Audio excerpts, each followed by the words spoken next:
An unusual customer for Belmont Smash repairs, the routine car body replaced by the $100,000 hull of Chris Nicholson's 18-foot skiff. Last minute, all right. We only got the boats yesterday evening. We got back here and we worked till 1 a.m. this morning, refiberglassing and just about to start painting. The skilled engineering skiff was supposed to be racing in the final round of the Grand Prix Series in Sydney today, but race organisers postponed the event until tomorrow after the series leader was delayed in Auckland, leaving them without time to make running repairs. It took a really bad cartwheel in Auckland, and we think the cartwheel itself, the water force, blew the jib system off.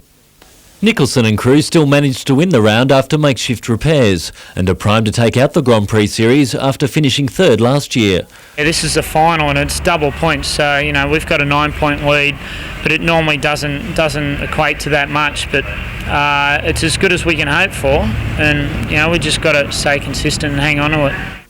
A win would be the ideal preparation for Nicholson as he attempts to qualify for the Atlanta Olympics. Richard O'Leary, NBN News.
Unpleasant as it may be for patients to have a long tube threaded down their throat into their stomach, the procedure is now more streamlined.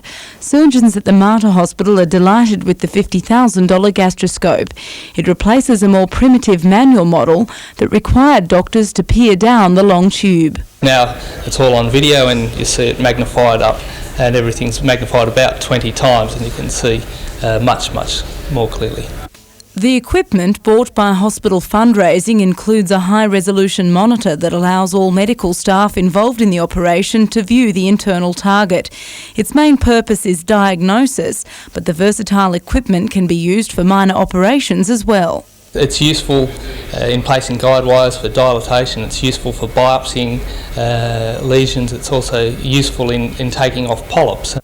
The gastroscope has been in operation only a few days, but it's already a popular addition to the hospital's bank of medical machinery.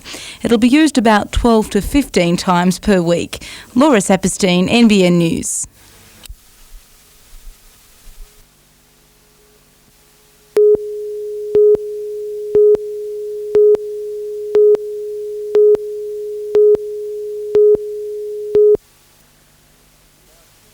About 10 times a year, king tides overflow the Tillageri Creek and swamp properties on Marsh Road at Bob's Farm. Landholders unable to stop the flow. The land here was very valuable land. It was farmed for many years, and it's just becoming now there's a swamp. It's a battle that's been raging for years. Back in 1985, the New South Wales Labor government introduced controversial environmental legislation that's created heartache for landholders here at Bob's Farm. It's called the State Environmental Planning Policy Number 14, designed to protect coastal wetlands. For landholders here, it effectively means they cannot build or fix established levee banks to stop the king tide's normal flow. That's unless they get an environmental impact statement and a development application. And that means spending thousands of dollars for a minor job. We have found that legislatively we have little or no power to do any work on our private freehold lands. The New South Wales Farmers Association has joined the fight to lobby the government to give landholders a chance to save their properties. With big seas pounding the coast and higher king tides expected tomorrow, the future isn't looking good. Peter Ryan, NBN News.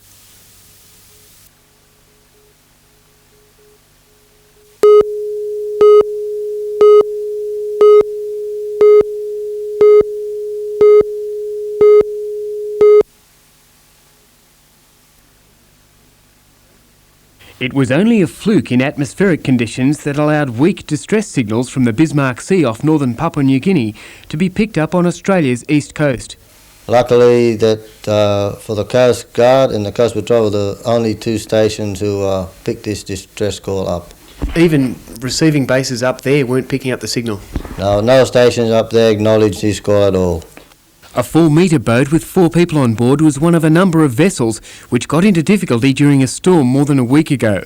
Its skipper and crew were from the PNG University of Technology in Lae. All they said was they were drifting, Bismarck Sea, New Guinea, and then the signal faded. Several other Mayday calls were picked up and referred to the Marine Rescue Coordination Centre in Canberra and then on to rescue authorities in Papua New Guinea. The boat and its crew were located safe and well 2 days ago. Always good to see a good result in the end.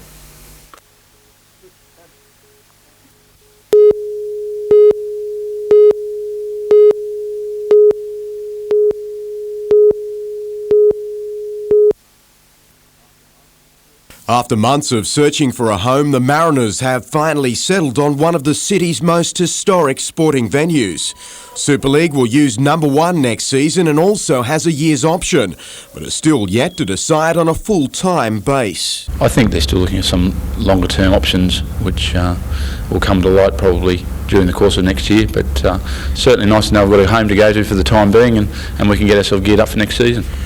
The Mariners will upgrade many of the amenities between now and March, something which has delighted the ground's existing users, including cricket, which is chasing an international fixture for Newcastle's bicentenary. Yeah, it's nice to know that someone wants to have us around at long last, but I know that the cooperation that's been shown by all those sporting organisations that use number 1 at the moment has been very pleasing. Meantime, the Mariners are not concerned with yesterday's court decision in Sydney allowing 4 Canterbury players out of their Super League contracts. They're hoping the reverse will also apply. It's certainly a decision that means that agreements that were signed on both sides can be looked at on merit, and the fact that Canterbury and their players were allowed or released to go elsewhere means that hopefully that may open the door for Super League players to do the same. And the Mariners' pre-season draw has been released and includes games in the Cook Islands and Tonga.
Met North is the working name for the recently merged Orion Energy and Sydney Electricity. The official name is expected to be Energy Australia.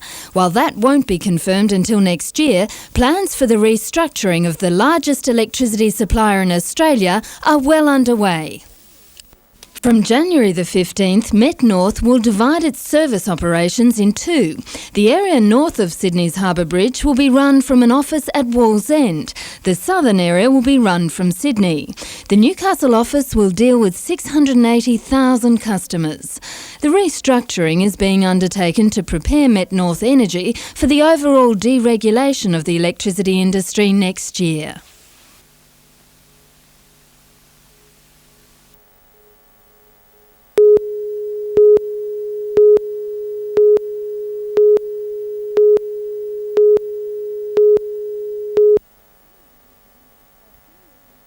A 2-metre grey nurse shark came within metres of competitors at the National Surf League at Newcastle Beach. Rubber duckies were called in to patrol the ocean while surf lifesavers continued to compete, mindful of what may have lurked below.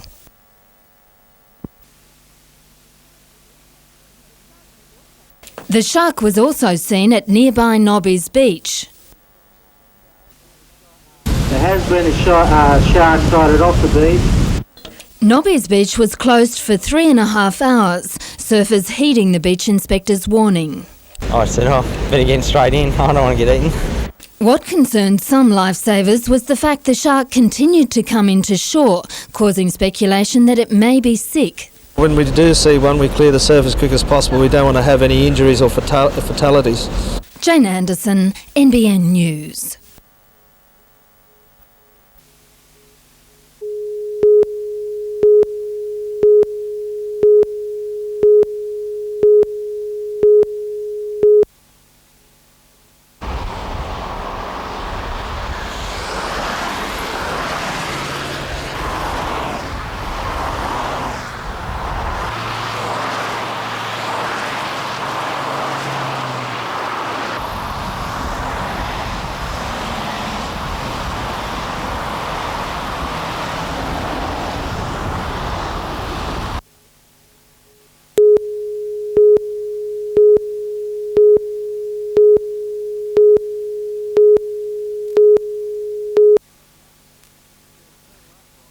There's no love lost between the Aussies and the Americans. There's pride on the line in every race, especially a test series.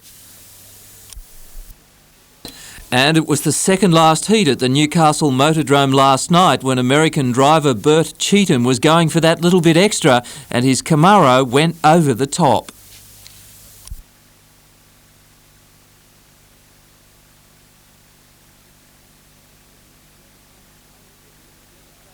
It was a devastating blow for the visitors. After 10 heats they were looking good, including a record track time from Charlie Schwartz Jr.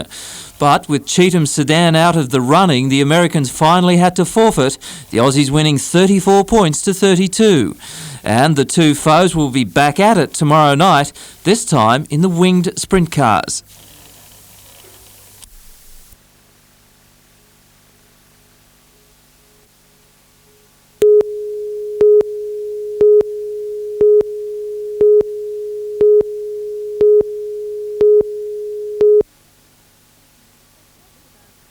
It takes about 20 minutes, but this donation could be a gift of life.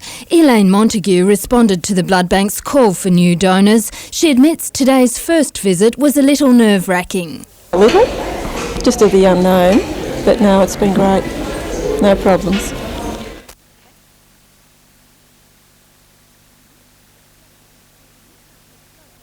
Newcastle's blood bank held an open day today. The public holidays over the Christmas-New Year break have meant many regular donors are away and supplies are dwindling. Platelets, which we need for the hospitals, only have a shelf life of 5 to 7 days, so we haven't got any supplies in backup.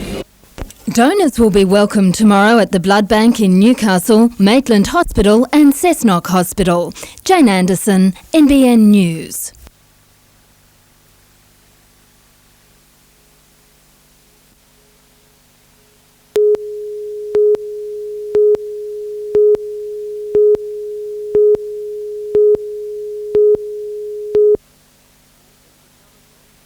It's become a tradition, hordes of people welcoming the new year on the Newcastle city foreshore. Some have a few too many drinks, with police forced to intervene to control rowdy behaviour. We've had some problems over the past years. This year there is the potential for more problems, with all pubs and clubs closing at 2 a.m, meaning everyone will hit the streets at the same time. 40 police will be patrolling the area. We just want to tell people to come into town, have a good time, but everything will be closed at 2 o'clock, and so they should be able to leave in an orderly manner after that. People have been asked not to drink and drive. State Transit is running the equivalent of its Friday night buses with an additional 20 services. Trains will be increased up till 3 a.m. All available taxis will be on duty. But it's expected taxis will be difficult to get with the surge of people. Police have already cordoned off Jefferson Park opposite the Beaches Hotel in Merriweather. This is to be an alcohol-free zone on the night. Revellers bringing drinks to the foreshore have been asked not to bring glass containers. The fireworks display starts at 9 o'clock. Peter Ryan, NBN News.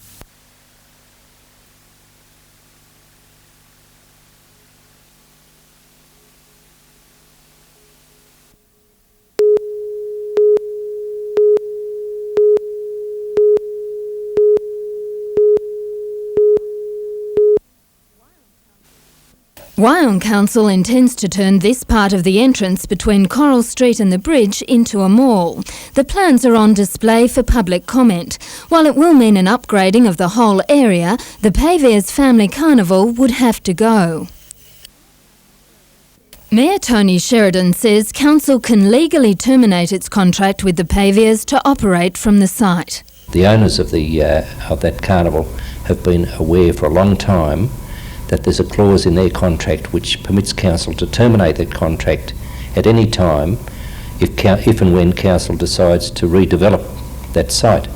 Council suggested moving the carnival to North Entrance, but residents objected. A second site is being considered at Picnic Point.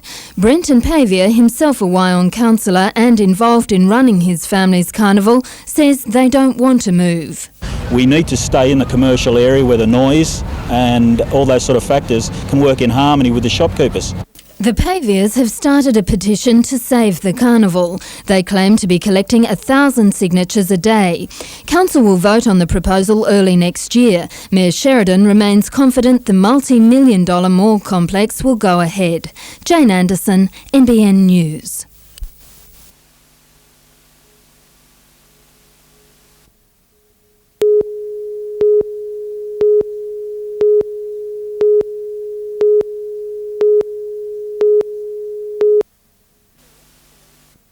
Clarice Bird turned 101 today. She lives in a serviced apartment at the Anglican Retirement Village at Toronto near Newcastle.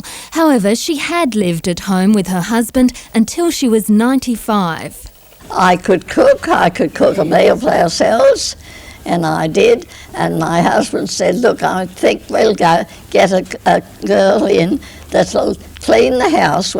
As well as having someone to help around the house once a fortnight, Clarice's son helped them with the shopping and banking. It's that decision to stay at home rather than go to a retirement village that will be the subject of a research project at Newcastle's John Hunter Hospital.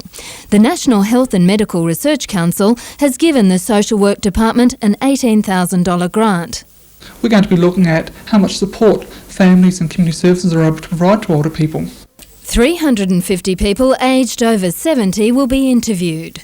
We'll be able to identify those people who are most at risk of having poor social support and to be able to provide them with extra social support and also to take some of the pressure off the families. As for most of us who are working towards old age, Mrs. Bird advised, think young. Jane Anderson, NBN News.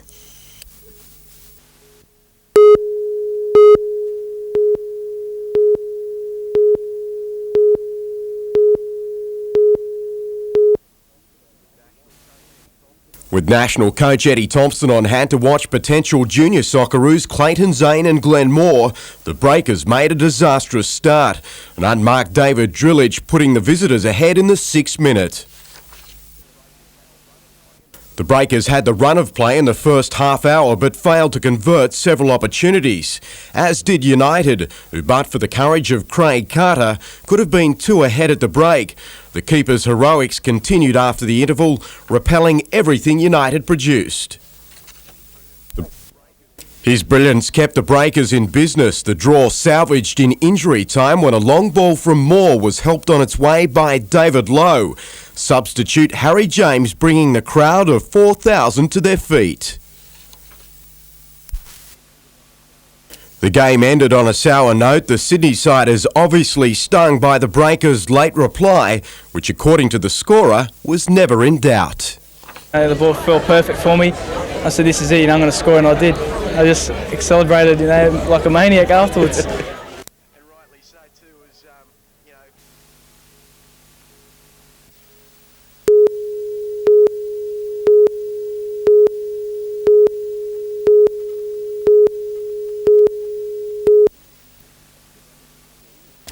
The Super School will be built across the road from the Salamander Shopping Centre on Nelson Bay Road.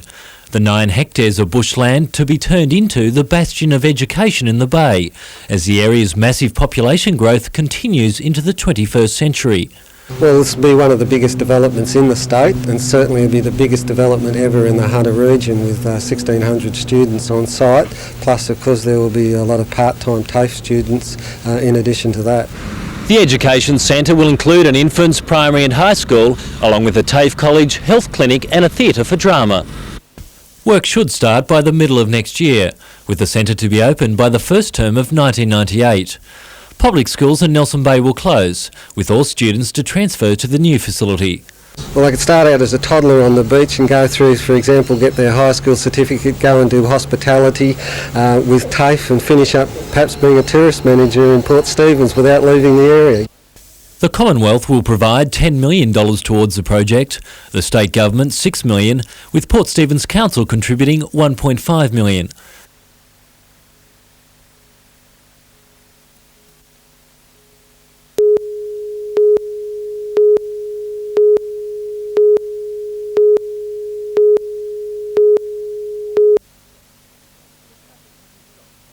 The traffic hasn't stopped since a driver revival was first established at Lanigan's Drive north of Newcastle last year. 50,000 travellers caught into the little oasis in its first 12 months of operation.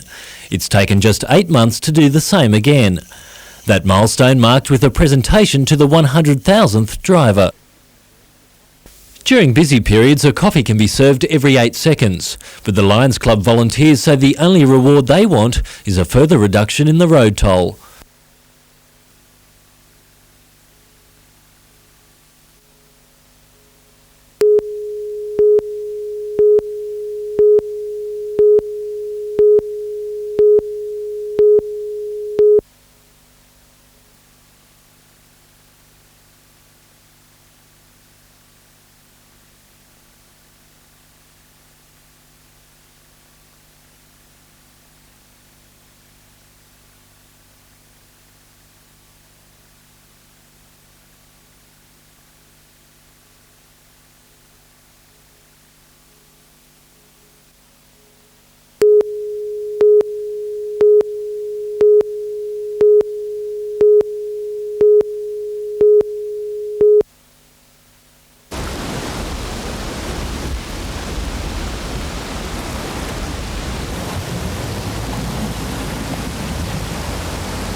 Nature turned the lights out on another year, but the shroud of sunset only added life to the party.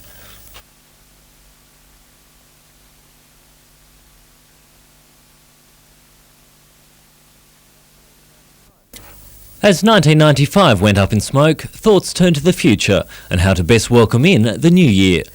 People dancing and drinking their way through the final hours at pubs, clubs and parties.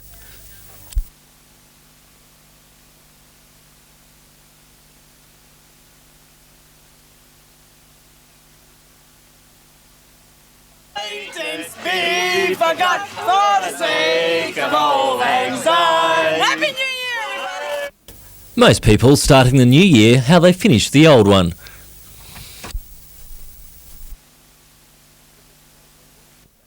But the hangover wasn't as bad as expected. The usual mountain of rubbish shrunk to a small hill of litter this year, with painless clean-ups on the foreshore and outside hotels. Months of preparation paid off for police, with extra officers, additional public transport and the closure of venues at 2 a.m, helping reduce street offences and assaults. We only had 2 arrests in the whole of Newcastle town last night, and none of those were for drink driving. There were 200 tests conducted in the Newcastle Patrol and no drink driving arrests, which is very good to see. The police crackdown on antisocial behaviour has been so successful that the battle plan will be used as a blueprint for the control of future celebrations. Richard O'Leary, NBN News.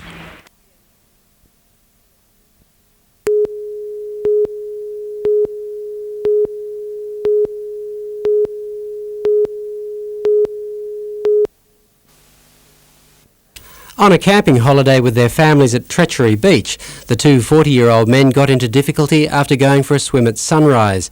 A short time later, another camper spotted the pair floating just beyond the shore break.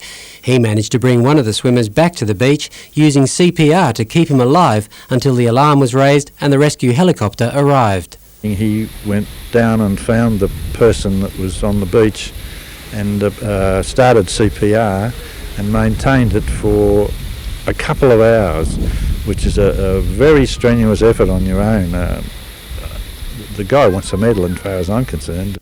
It was too late though for the other swimmer. His body was retrieved by the rescue helicopter crew about 70 metres offshore.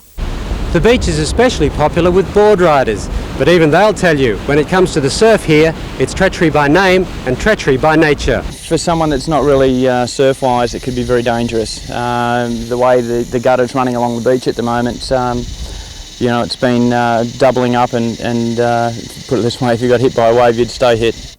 The surviving swimmer is still fighting for his life. He remains in a critical condition on life support in Torres Manning Base Hospital. While police are still preparing a report on the drowning for the coroner, they've re-emphasised the need for swimmers to exercise caution in the surf, especially at unpatrolled beaches. And the tragedy has underscored the importance of understanding resuscitation techniques. Everybody should learn CPR. It's easy and it might save a life. Ian Cameron, NBN News.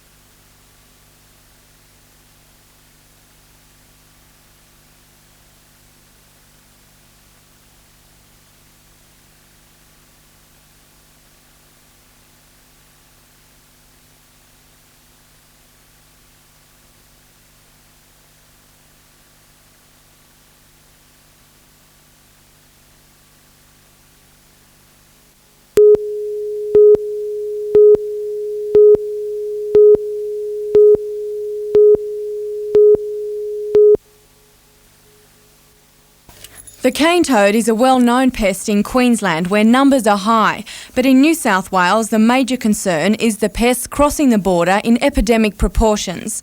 Experts at Newcastle University are now working on a way to avoid this spread by producing sterile male cane toads to control the animal's fertility in the wild. The idea is to release sterile tadpoles into ponds just before the breeding season begins, introducing a generation of cane toads unable to reproduce. Ian Nowacki from the National Parks and Wildlife Service has welcomed the research. Well, we're pleased to see that a research of this nature is taking place because it's probably an important step to controlling the cane toads from coming up north, coming from the north down into the south in towards the Hunter area. He says sightings of the cane toad have been reported in this region. There've been quite a lot reported here over the last few years, and we believe they've come through transports, bringing fruit and other merchandise down, and I think we've had about 4 or 5 reports in the last 18 months, and we've hopefully controlled those cane toads from spreading. Amanda Bolger, NBN News.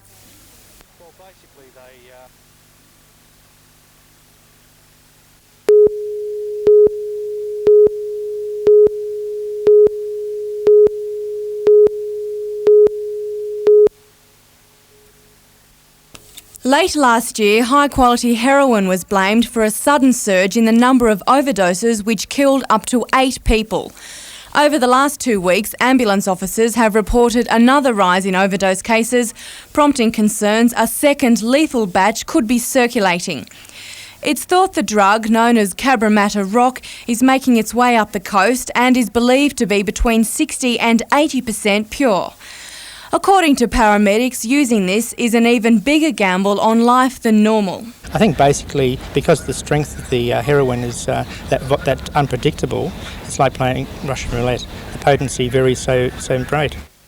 Officers say victims' friends are often too scared to call for help, concerned about police involvement. A commonly asked question by the callers is, please don't advise the police that we are, that you're coming here.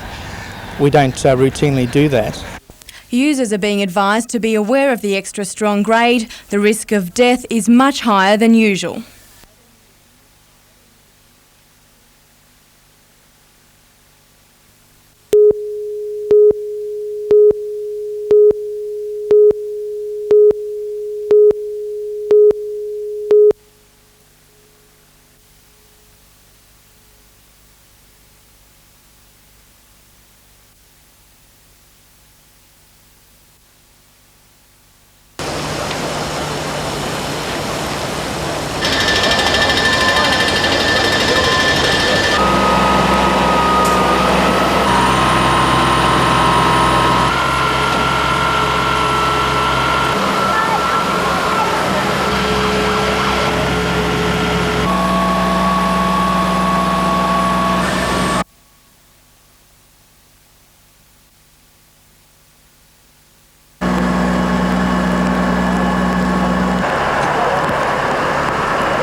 There you go.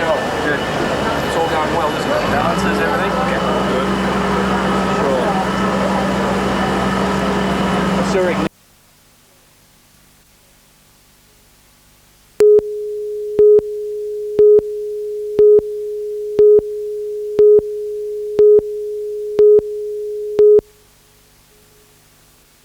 With several records tumbling in the last fortnight, the United States' Bobby Allen tried his luck at the 1-lap track mark. The ink wasn't even dry in the record books when Skip Jackson became the second man to break the 12-second barrier at the Motordrome. Like many, he credited the facility for the spate of lightning times, which began after pottery clay was blended into the racetrack 3 weeks ago. Well, it's a credit to this racetrack more than anything. They put a lot of effort into giving us a good racetrack to race on, and hence we can go a hell of a lot faster. So. The previous lap record holder, Sydney's Peter Kraft, took out the Stars Dash, but finished back in the field in the feature event, the 25-lap Wins Internationale. It was taken out by the Central Coast John Shaw, ahead of American Freddie Raymer with Jackson third. In the modified rods, Maitland's Greg Cassidy was victorious. The second round of the Super Sedan East Coast Classic will be contested tomorrow night, which also sees the return of American Leland McSpadden.